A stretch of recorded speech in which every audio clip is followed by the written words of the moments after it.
بسم اللہ الرحمن الرحیم۔ بسم اللہ الرحمن الرحیم وبہ نستعین۔ فیضان سنت کا اگلا درس لے کر حاضر خدمت ہیں۔ آج ہم جناب رسول اللہ صلی اللہ علیہ وسلم کے اوصاف حمیدہ اور ان کے تبرک سے متعلق کہ نبی صلی اللہ علیہ وسلم کی کیسی برکتیں تھیں اور نبی صلی اللہ علیہ وسلم کی برکتوں سے صحابہ رضی اللہ عنہ کیسے فیضان حاصل کرتے تھے،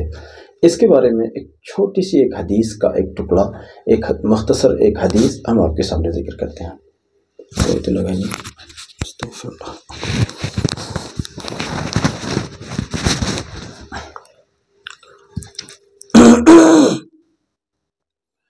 بسم اللہ الرحمن الرحیم وبہ نستعین۔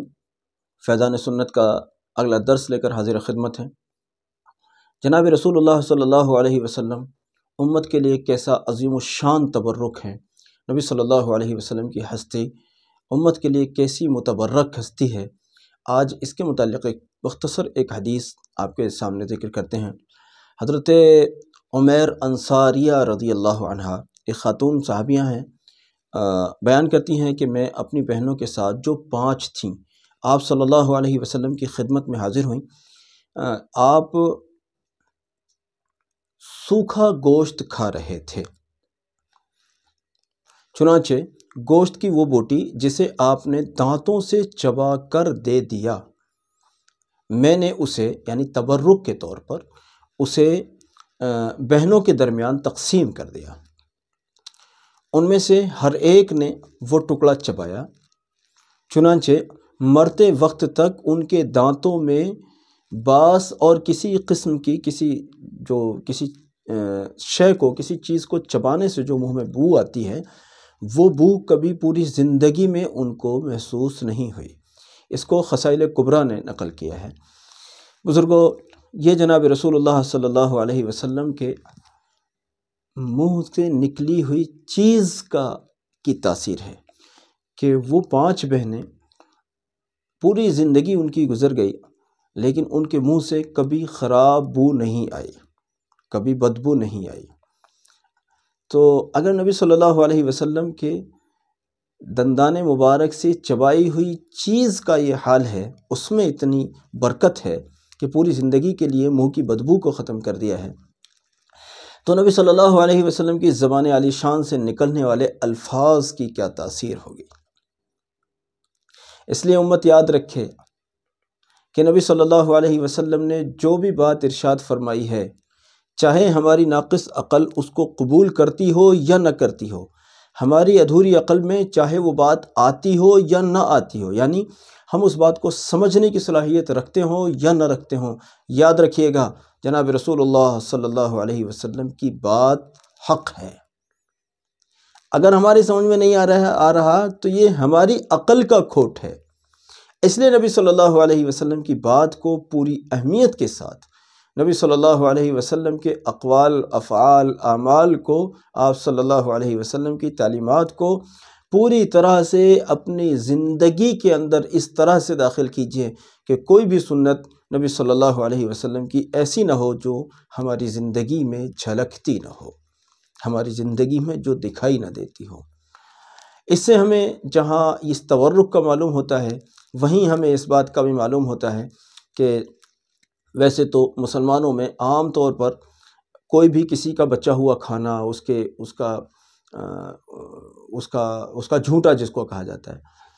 اس کو کھا سکتے ہیں، لیکن بطور خاص جب اب چونکہ نبی صلی اللہ علیہ وسلم کی ہستی تو ہمارے درمیان میں بظاہر نہیں ہے، لیکن اہل اللہ والوں کے یہاں جب آپ جایا کریں تو کوشش کیا کریں ان کا بچا ہوا پانی مجھے مل جائے، ان کی بچی ہوئی چائے مجھے مل جائے، ان کے سالن میں، ان کے پلیٹ میں کھانے کا مجھے موقع مل جائے، اور اس کو اپنے لیے تبرک اور سعادت سمجھا کرو، کیونکہ یہ اللہ والے یعنی بطور خاص یہ علماء، یہ انبیاء علیہ السلام کے وارثین ہیں۔ اب نبی صلی اللہ علیہ وسلم تو ظاہر ہے کہ ظاہری حیات میں یہاں تشریف نہیں رکھتے ہیں، لیکن ان کے وارثین موجود ہیں، تو ان کے وارثین کے ساتھ یہ والا عمل کیا کرو کہ ان کا بچا ہوا کھایا کرو، اس میں برکت ہے۔ میں نے دیکھا ہمارے حضرت شیخ و مرشد حضرت فقیہ الاسلام مفتی مظفر حسین صاحب رحمۃ اللہ علیہ کی خدمت میں ہمارے ہم عصر ساتھیوں میں سے ایک ساتھی رائے پور میں جو ہمارے ساتھ پڑھتے تھے، تو وہ کبھی حضرت رحمۃ اللہ علیہ کی خدمت میں مدار العلوم سہارنپور میں تشریف لے گئے۔ اب انہوں نے حضرت سے درخواست کی کہ حضرت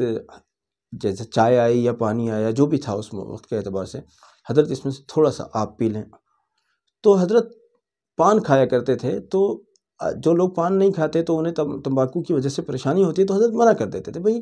میں نے پان کھایا ہوا ہے، آپ کو تکلیف ہوگی، یا میں پان کھاتا ہوں آپ کو تکلیف ہوگی۔ تو بہرحال حضرت کا ایک چھوٹا بچہ، یعنی جو حضرت کا شاید پوتا اس کو کہہ لیجئے آپ، تو وہ چھوٹا بچہ وہاں کھیل رہا تھا، تو ان صاحب نے اس بچے کا بچا ہوا پی لیا۔ اس بچے نے تھوڑا سا پیا، باقی اس بچے نے چھوڑ دیا، تو انہوں نے اٹھا کر اس کو پی لیا۔ حضرت نے اس کو ملاحظہ فرمایا، اور وہ صاحب یوں کہتے ہیں کہ اس میں ایسی برکت تھی اس بچے کے بچے ہوئے میں۔ کس کا بچہ ہے؟ ایک اللہ والی ہستی کی طرف منسوب ہوتا ہے وہ بچہ،